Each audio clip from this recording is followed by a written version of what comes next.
Hey friends, so much to talk about today. We were fast and furious. We're talking about things coming full circle. It looks like we're starting to get some traction on some of the abuses of governmental power, some exposing of some things that were hidden under the last administration, which I think is an amazing thing.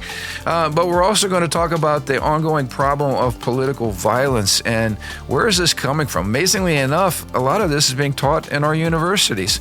We're also seeing the exposure as President Trump went to the UN and really just shot straight forward on a lot of issues that are very, very important to us. I so appreciate his courage to address these things head on. And so much more in our podcast today. We hope you'll tune in.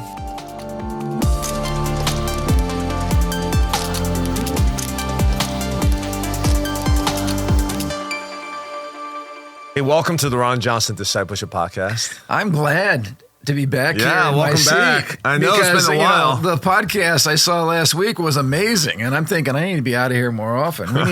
We need to get Matthew out of production. Well, we don't have to get him out of production because then we would have a terrible podcast. But he did a great job. He did. Got to say, great job. I enjoyed listening to your banter. It was excellent, and I'm glad that it was such an important. We talked, before I left for Africa that there's so much happening, especially with Charlie Kirk's assassination and all of that we just didn't want a week to go by, even though I was out of the country, and you guys did an admirable job. So I really enjoyed it, and I know that our listeners enjoyed it as well. So thanks. It was just the timing, right? It was timing that what an important week. The memorial service just came, and then you were out of town, and you had suggested that I kind of take over for just that 1 week. I'm like, I'm just going to talk to myself. And then I asked Matthew about it, and Matthew was like, yeah, I'll jump in. So I was like, okay, that is much. Don't you think, though, listening to Andrew talk to himself would also be interesting? Yeah, it would be interesting for sure. I'm not sure an interesting good just or bad way. Just your stream of consciousness, just like letting it rip. I would listen to it. I get bored listening to myself talk. So, but no, I appreciate Matthew jumping in, and we want to honor the podcast. We want to honor the listeners. We also want to honor Charlie Kirk and the amazing service we had. So so we kind of took that leap. So and I love what you shared too about after preaching for me on Sunday, going into our green room where we have a TV and watching the service live. What was it, about a 5 hour or 7 hours long celebration of his life, but very moving, moving. And I don't know that we've ever seen anything like it with the leadership of the United States, a president, a vice president, a secretary of state, as you pointed out, all being there and all communicating such powerful truth, from a Christian worldview perspective. So amazing. Also, it gives us time to talk today about this will be aired Thursday morning. Thursday night, we are hosting Flashpoint Live, which, I'm excited. We've got a lot of people I've never met personally. I have met, Gene Bailey just briefly. Of course, we know Micah Beckwith very well. Lieutenant Governor. I'm excited to spend some more time with Lucas Miles, who is over TPUSA Faith, and he'll, I'm sure, have a lot of insight into what's going on with TPUSA now. I loved highlighting on Sunday, I challenged our young people, hey, let's get TPUSA chapters all across Northwest Indiana and in our universities, our high schools. And you know what? Our young people took the challenge, and I announced Sunday that we've got a TPUSA chapter starting at Crown Point, or at least underway. Also at Purdue, the local Purdue Extension. So our students are really picking up the baton and moving that forward, which is exciting. But anyway, so tonight's the event. You'll probably not be able to get in because we are maxed out. But I encourage you, please watch the live stream. You can enjoy that, and we've, like I say, got a lot of amazing voices, a lot of great leaders. If they haven't registered yet, it's packed already. Well, that's kind of my take on it, but Okay. go ahead and try to register, and feel free to try to come. I think the doors open at 5, and we'll have our foyer. You won't be able to get in the sanctuary, but our foyer will be open, and there will be some. I believe so. I've been out of the country. I don't know what's going on. I got to get briefed on all this stuff, but I believe we're going to have some food and things for people to enjoy, refreshments while we're waiting for the doors to open. So, and then the other thing is. The Thursday night deals more with a political focus and from a prophetic biblical review perspective as to what's going on in our culture. The Friday night is more, will be led in worship by Sean Foyk and his band, and then after that, Gene just loves to move. Kind of prophetically to minister to people and pray for people. So that'll be a night of impartation. So they're both different nights, and depending on, what interests you the most, you can come to both nights or one night, Mm-hmm. But irregardless, you'll be able to watch it, live on the live stream. So anyway, that's going to be really, really exciting. Well, so our problem is this: we try to keep this to about 30 minutes or 40 minutes, and we've got about 40 hours worth of stuff to talk about. A little bit today. To catch up. A lot going on. Yeah. Some of these are just like quick hitters, and I just want to say, truth, if you stand on truth and you keep preaching the truth, eventually truth comes to light.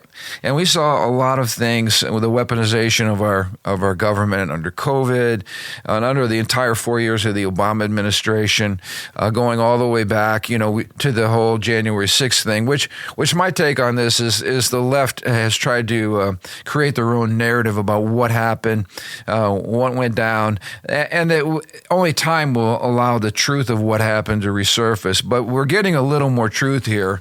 We did find out after Christopher Wray, the FBI director, was asked repeatedly if there were FBI agents embedded in that January 6th event that took place, and he never would say that there were.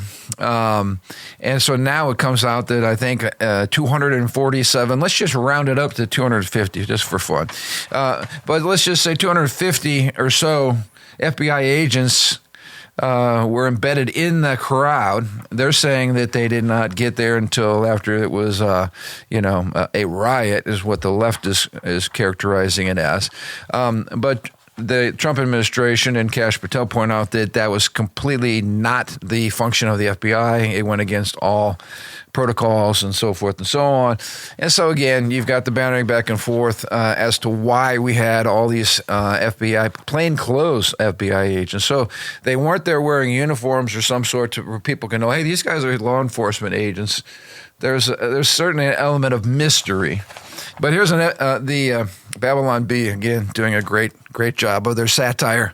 New report indicates only 3 people in the January 6th crowd were not FBI agents. So, anyway, I'm glad that the truth came out. Okay, we were using agencies inappropriately at the event. So let's figure out maybe. Well, the question is, were they instigating? Were they instigators? And there's tons of video footage just out there that shows people who are instigating. And my question is any of those people who are like trying to break in the windows, trying to break in the door, pushing people ahead, are any of them FBI agents? Yeah. That's a very simple question to answer. And of course, Ray says there were no instigators. That's not why they were there. But again, I mean, there's so much intrigue surrounding that whole event that only time will tell. This is another one that, again, makes my heart happy. Ex-FBI Director James Comey indicted on federal charges. Of course, Comey was a key player in the Russian collusion hoax. He has now been indicted. The U.S. Department of Justice confirmed late Thursday that a federal grand jury has indicted Comey on one charge of obstructing a congressional investigation into the leaking of sensitive or classified information, and one charge of lying to Congress under oath. So, again, both sides are bantering back and forth. The left's playing it off as this is political prosecution. Yeah, a political prosecution, all that kind of stuff. Let's talk a little bit about that because, whether you're left or right, we're not in favor of using government agencies to attack political opponents. That is a gross perversion of justice and the purpose of these institutions. But let's just wind the tape back here. You know, prior to the last election, the left tried to use lawfare to create all kinds of bogus cases against our president, or not president at the time, he was a candidate for presidency. They piled them up one after the other, simply to do two things. Number one, keep him occupied with trying to defend himself in court, and number two, these things are costly, and so you just grind and grind and grind and grind and grind. Obviously, it didn't work, but the sheer use of all these bogus cases and lack of any substantial evidence of any kind of crime against Donald Trump was absolutely lawfare. And the whole Russian collusion hoax, as we saw it, was a hoax. And you know, the question we've been asking is anybody ever going to face justice? So I don't know your thoughts on that. Do you think Comey's going to, I guess he said, bring it on, let's go to court. I don't particularly like, now we have to deal with judges, because judges have become so politicized as well. It's like, which judge do you get? Are you going to get justice, or are you going to get, you know, a political hack? Well, my hope in this is, during the whole 2003, 2004, when Trump was indicted, all these different charges, stuff with like his, the state of New York, I'm talking about the state of Atlanta, Georgia, city of Atlanta, Georgia, all these different indictments. Every time he got indicted, what happens is his polling goes up. Yep. Because at the end of the day, American people can look at the evidence, the general evidence themselves, and say, okay, this is a bogus charge. You don't need a law degree. You don't need... Yep. It just stinks to high heaven. It's pretty obvious. Like, that's one of the reasons why he won the election. Like, that is the ultimate judgment. If he didn't win the election, a lot of these judgment or these attacks against him, prosecution against him will still be there. And he might be in jail right now. So I guess my point is, I haven't read too much into the Comey indictment, all these different things. There's so many going on. I have time to like do deep dive into it. But I think it's going to be the same situation. When the evidence comes out, I'm sure the left is going to like filter one way. The right's going to filter one way. In general, the American people are pretty good at sniffing out like nonsense. Right. And I think American people is going to say, okay, this is legitimate. This is not legitimate. And I'll be the first to say, if Comey didn't do anything that was criminal, then great, he should be cleared. But the problem is, and this brings up, I guess, a third point that we can talk about so much today. But we had Google and YouTube and other digital properties that I guess Google owns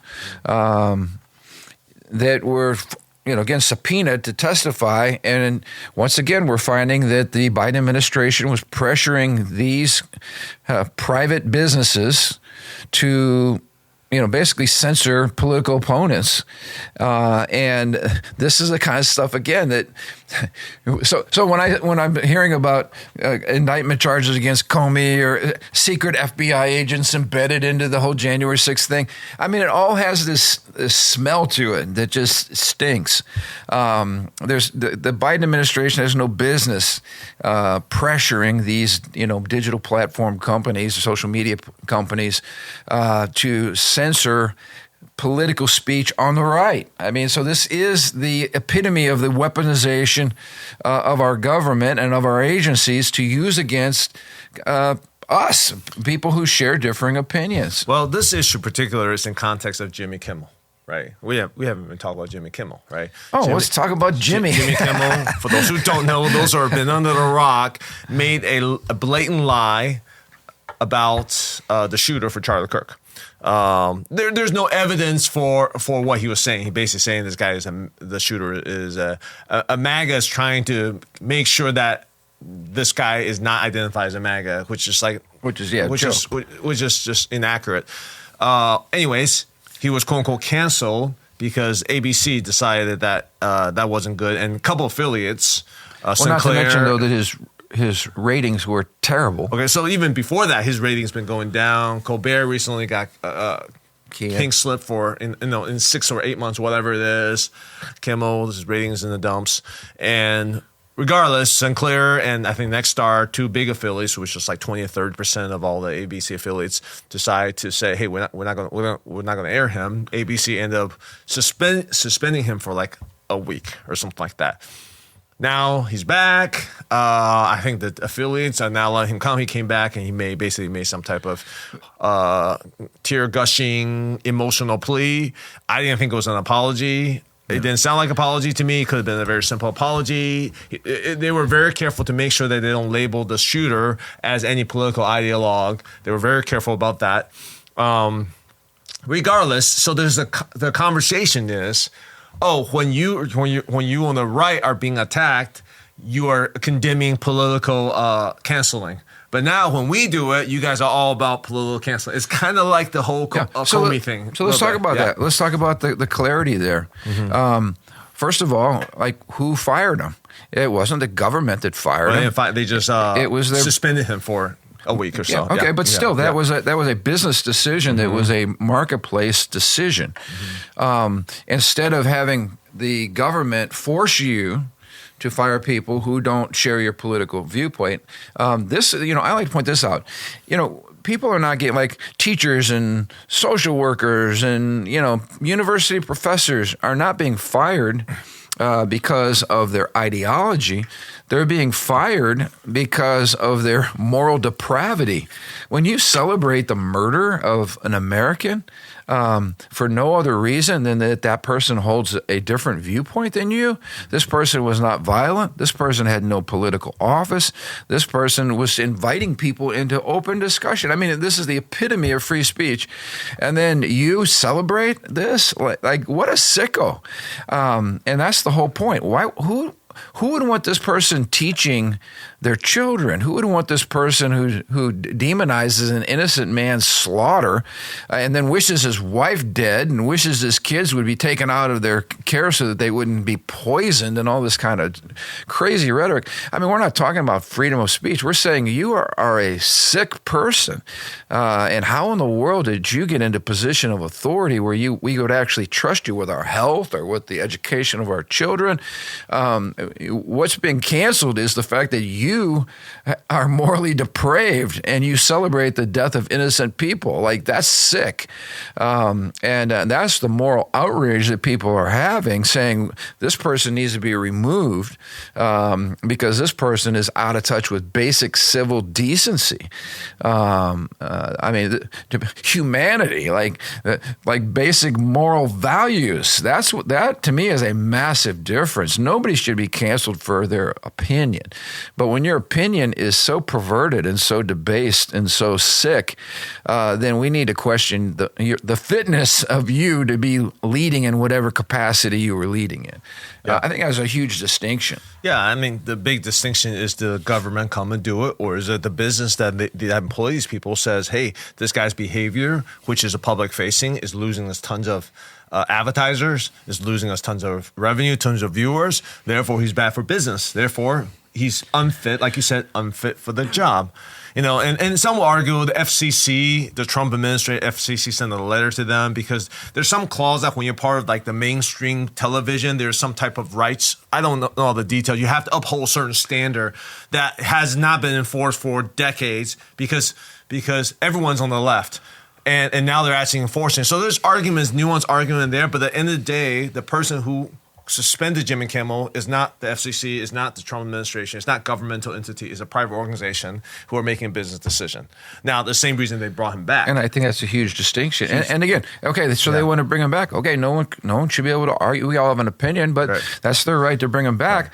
Right. If they want to continue to have terrible ratings and lose money, and that's their business decision, then great. Cool. Well, this is interesting because when I heard about Sinclair,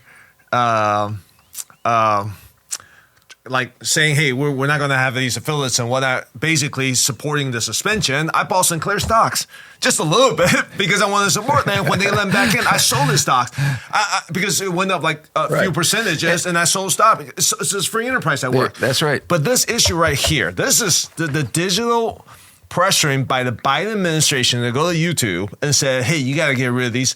That is unambiguous censoring absolutely. by government to go to a private organization that says you got to get rid of these guys. And this is why when we talked about the private sector, the public sector, the state, the family, the church, there's boundaries that God has established. And when you start crossing over those boundaries and basically the federal government starts picking and choosing favorites versus enemies, that's like totalitarian. That is fascism. That is totalitarianism. Right. The very thing that they're screaming about and accusing the right of doing is a joke. It's what they've been doing for years, and it's what fascist organizations I think what's frustrating to me is if you just look at a general Twitter sphere or X and you look at people who have not thought things deeply, they think on a superficial level.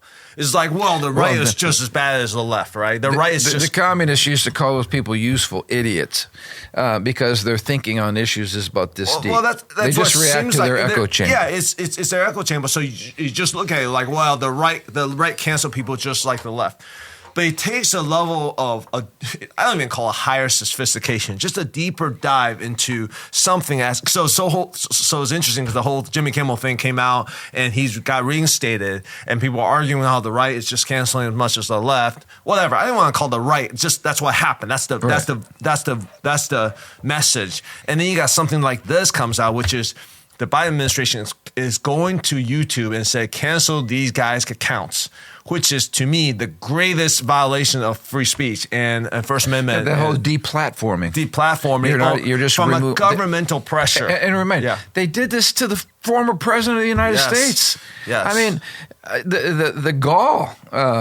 Just simply say, because we disagree with you as on a political front, we're going to completely remove you and cancel your right to even be on this platform. I mean, the nerve. I mean, that to me is the epitome of the left and their hatred for free speech that disagrees with what they think is right. Right. There is not a real commitment to free speech. No. From this obvious example. So to me, like, these are not equivalents. These are apples and oranges, these type of comparison. What happened to Jimmy Kimmel, trying to make him into a martyr? Not even close to what's actually happened to the right. So, and I saw a study that came out. They reviewed all the guests who were invited to late night, talk shows that were supposed to be humorous, funny, right? That's what late night talk shows are supposed to be. And it was like 90-some% to less than 5%. I forget what it actually was. Leftists, liberals, Trump haters compared to like a conservative. Like, they don't invite conservatives or people that have our viewpoint on late night talk show anymore. It's all everybody that has the same ideology, and all they're doing is attacking Trump. That's what they're doing for humor, but it's not funny and it's not balanced. Well, I'm not super familiar with this law. I just heard it along all these content I watch. I don't really know what's what anymore. But apparently there's some type of law for these national broadcasts. It's not, if you have a podcast, we have our podcast. Right. We don't need to be equal time quotient. But when you have a national broadcast, there's something that you're supposed to have some type of equality, balance to it, which I don't even say I'm agreeing with that law, but that law's in place. But basically it's not been enforced for a long time. It's been left-leaning. Every late night show is left-leaning. It's unenforced for years and years and years. And now also when they try to enforce it, people are like, hey, you're being a fascist. So again, there's so many layers to all of this. But all I have to say is the Biden administration apparently went to Google or YouTube, Google, who owns Alphabet owns YouTube, and said to do this. That is incredible to me. Yeah, unbelievable. And there should be accountability for that. Because that's not been done before, at least that we know by any administration in the history of America. So. Yeah, but most people are just going to think about Jimmy Kimmel. They're not thinking about this particular YouTube issue. So, yeah. Well, and and we're probably not going to have enough time to get into this. I just want to hit it briefly here. But I thought Trump's speech at the UN, talk about bold, strong. I just love the fact that Donald Trump is not afraid to share it how he sees it, straightforward. He doesn't care about the audience, and he just let him have it. He championed human rights, including the religious freedom of Christians. He talked about protecting the most persecuted religion on the planet today, Christianity. That is absolutely true, and nobody has enough guts to say it, but it's absolutely true. And he said this at the UN, which was not a warm, friendly environment for him to make that comment. But he talked about the jihadist massacres taking place in Africa, repression of Christian faith in China, Hindu mobs in India. He included the policing of social media in the UK with all the violence, which I thought was great, because that's exactly what it is. It's violence against free speech. He also chided the Western nations who recognized Palestine and reminded them to remember October 7th. And, we had Western nations like some of the European nations, the Canadians and the Australians, who he said are rewarding the pursuit of violence. Again, strong moral leadership, which has not happened in years. He criticized the European open borders and the reliance upon Russian oil. He said, if you care about what's happening in the Russian, Ukraine conflict, then stop buying Russian oil, because you're basically funding the ongoing war. And he said, look, I'm going to be putting some sanctions on Russia, and all of you Europeans who care about this should go along with me and stand in unison. So he really called him out, which I thought was great. But he said, he rebuked European leaders for, quote, destroying your countries with open borders. He said Europe is in serious trouble. They've been invaded by a force of illegal aliens like nobody's ever seen before. Illegal aliens are pouring into Europe, and nobody's doing anything to change it, to get them out. It's not sustainable. When your prisons are filled with so-called asylum seekers who repaid kindness with crime, it's time to end the failed experiment of open borders. And he said, look, I love Europe. He goes, but you guys are destroying your countries, which is true. Also, he took to task the UN's ineffective record on climate change. He said the UN is failing everything from its core purpose, which is preventing war, to proper building maintenance. He said, I've ended 7 wars, dealt with leaders of each and every one of these countries, and never received a phone call from the United Nations, offering help in finalizing the deal.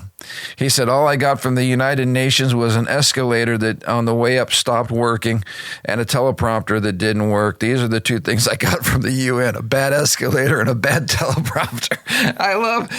He's just blasted them, in terms of how ineffective the UN is. But he gets into the what he called the absurd record of climate alarmism. Where we were worried that he said it used to be called global cooling. If you look back years ago in the 20s and 30s, they said global cooling will kill the world. So now they just call it climate change, because that way they can't miss. He's saying things that we've talked about for years. He says renewable forms of energy are a joke. They don't work. They're too expensive. And he basically told Europe 2 things: get back on fossil fuels and get your borders in line, or else you're going to lose your nation. That's a pretty strong statement. I think there's a lot of truth there. And he finally called out China for the bioweapons. And he said he called these reckless experiments overseas that gave us a devastating global pandemic.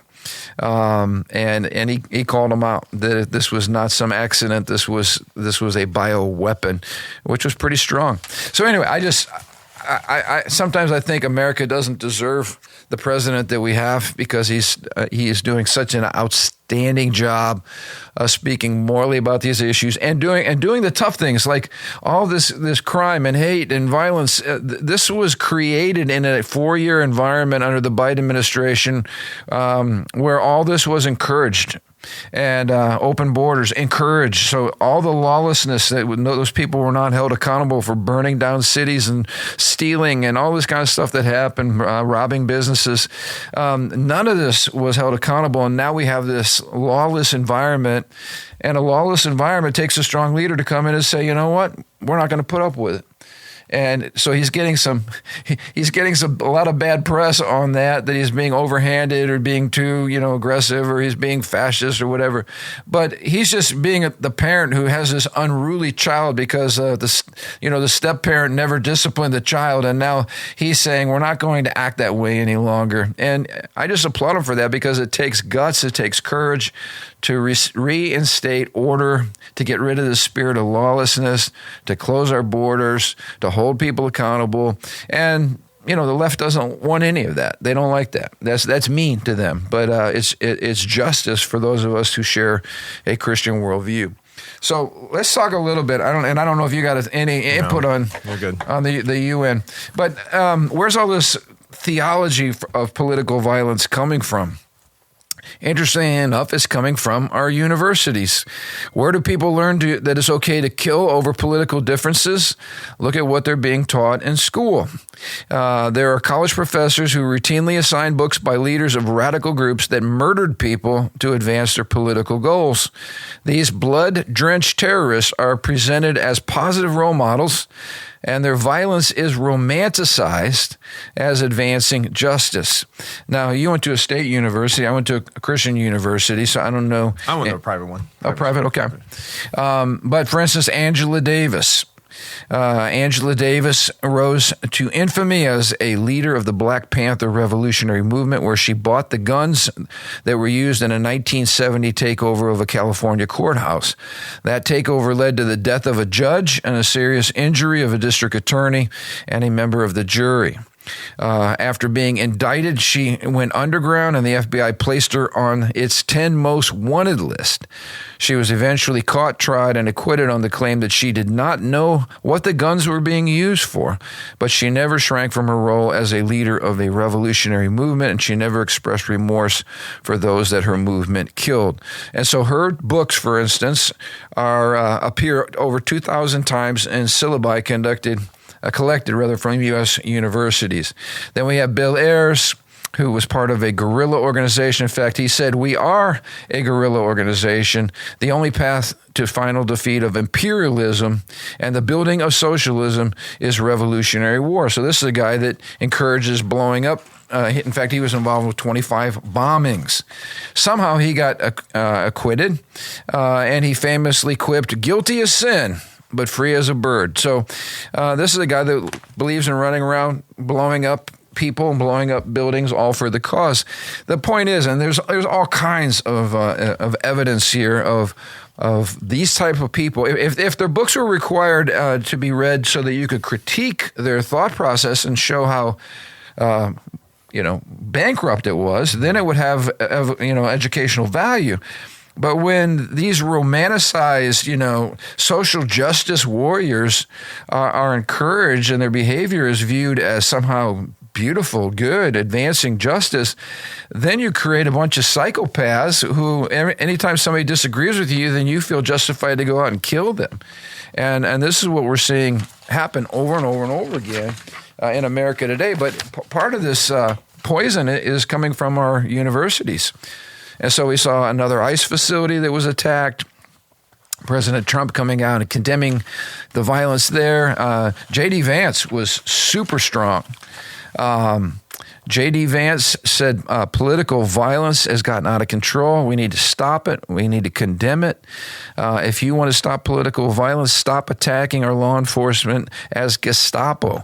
If you want to stop political violence, stop telling your supporters that everybody who disagrees with you is a Nazi. And that's, again, what we've seen over and over and over again from the left, still using that kind of language to demonize people. But I guess I want to hear your take on this. We got only a few minutes left. The greater concern for me is we are Charlie Kirk. Mm-hmm. We are the ones that people are calling fascists and Nazis, and that we're just not in the news, but we share half of America is put under that, that banner. And a lot of our commentators are saying, when you look at the violence that the left is, and their comments on like Blue Sky, which is a left-wing alternative to X, you look at some of the things people are saying, and you're just like, who are these sick people? And how can they celebrate murder? How can they celebrate slaughter? How can they make jokes about blood, shooting out of Charlie Kirk's neck as if it's like, are you kidding me? Like, they just dehumanize these people. And the whole point was, if they could do that to Charlie, why would they not do that to us? It's pretty sobering. And I guess as we're looking forward, to the violence against Christian churches, burning down of buildings, attacking of pro-life leaders, it's hard not to come to the conclusion. We know we're in a spiritual war, but we're going to be in a physical war here pretty soon if this is not dealt with in a strong way. So I noticed President Trump was talking about sending troops into Portland and areas like that to squash some of the unrest, the Antifa, declaring Antifa as a terrorist organization, which I think is long overdue and should be done. We got to quit treating these folks with kid gloves, and we've got to start coming down, I believe, with the strong arm of justice and the law to restore order. I just want to quote this, and maybe in closing, and I'll get your take on it. This is from Sam Hyde, a right-wing comedian turned political philosopher. He says, if they want Kirk's daughter to grow up fatherless, they want your children to grow up fatherless too. If they laugh when Kirk is shot in the throat, they will laugh when you are gunned down walking to church. If they believe that Kirk was a Nazi, then they think the same of you. If they believe that murdering Kirk is understandable, they will have more sympathy for your murderer than for your widow. And if they believe that political violence is justified, then they will use it. You agree? You disagree? What's your take on that? I agree, because I agree in what he's saying, because the evidence is in front of our eyes on social media. It's not a leap of faith to see that there's many people who are not just thinking it, they're openly posting about it. Now, we're also in the TikTok, Instagram culture in which people just post things to get view. They post things for sensationalism. So there's a degree, like you and I would never do that. Like I don't post anything because it's a pain for me to post things. But we have a mentality of people posting sensationalistic things, whether they're true or not, because they want to get hits and views. So that's another culture. But it's hard for me to say that that's actually not true. I think there is a balance between loving your enemies and electing righteous, justice-driven officials to make sure that we have a peaceful and peaceful society that's full of law and order, which both of those can be parallel and godly at the same time. And I think this is where a lot of people on the right and the left are confusing these things. They're saying, because of love and because of forgiveness, you should love your enemy. Therefore, we should just let people just go in the stores and loot whatever they want. And that's causing chaos, right? Yeah. Let's go back to Erica Kirk, because you bring up a good point. Yeah. She publicly already forgave that man for what he did. That's love your enemy. But the purpose of government is to punish wickedness. What that person did was a serious crime and deserves, I believe, capital punishment. I believe that's why God instituted capital punishment, was for the shedding of innocent blood, like what just took place. You can forgive your enemy, but then the role of government is to punish that injustice, to bring justice where there was injustice. Yeah. And that man deserves to pay for what he did. That doesn't mean that you can't on a personal level forgive him, but that's not the role of government. The role of government is the role of the sword. It's to bring justice where there has been grave evil and injustice to take place. To provide a community, a society of prosperous people, prosperous family, prosperous business. I'm just thinking, not even that's interpersonal. I'm just thinking on a larger scale. How do we have a thriving economy so that there's no poverty? We keep talking about inequality. There's no corruption. There's no poverty. Well, you need to have stable order so that people just can't come in your store and loot whatever they want, take whatever you want, and the streets are clean and people actually come to your store. These are common sense, right? People can walk their kids down the street and not worry about like being shot at or your kids being kidnapped. Like that's part of prosperity, which is what everyone should be on the same page for. You don't get that unless you have a strong enforcement of the rule of law. So that is loving your neighbor. And I think right now there's just a huge confusion between like, even a lot of so-called Christians are confusing this sense of like, you got to love your enemy, you're loving. It's interesting, some of the Christians who are the loudest about loving your enemy are hating on other Christians who disagree with them, which is very interesting to me. Yeah. Like this love for enemy becomes this badge of honor that tells me that you don't really have love in your heart for people who disagree with you, i.e. other Christians. It's more of it's a virtual signal. It's not true, genuine love I have, because true, genuine love says we want to create order. We want to create a thriving society. Now, interpersonally, that means that if someone cuss you out or punch you in the face, I'm not going to go and just, I'm going to protect myself, but I'm not going to go and cuss them out and exact vengeance on them. But that doesn't mean I don't call a police officer and says, hey, this person shouldn't be doing this, because that's law and order. Absolutely. Right? I had a woman come up to me Sunday. She said, Pastor, you talked about forgiveness today. And I said, yeah. And she said, forgiveness does not mean I need to trust the person who violated me, right? And I said, absolutely not. Like, again, we're going to forgive people, but that doesn't mean we're going to embrace them, have them over for dinner. I mean, you know what I mean? A lot of that depends on the response of the person that you've just forgiven. Like, are they going to turn to Christ? Are they going to repent of their sins? Are they going to make things right? I mean, what's their response? I mean, we just don't go, oh, we're just going to have a big kumbaya, hug here and live happily ever after. That is a liberal, leftist, godless, utopian kind of nonsensical idea that just does not fit reality. To your point, there needs to be justice, and there needs to be order, and we need to punish violence, and we need to deal with lawlessness. That's the function of government. Yeah, I think the best way for me to articulate this is the concept of boundaries. God's a God of order and boundaries, right? He put boundaries when he created ocean and earth. He created boundaries between we're not God. So when we try to be like God, we're crossing the boundary. That's what sin is, when we break boundaries. So to my kids, I create boundaries for them, right? It's time to eat and time to go to bed. You don't, if I tell you to go to bed past this time, you don't get to stay up past that.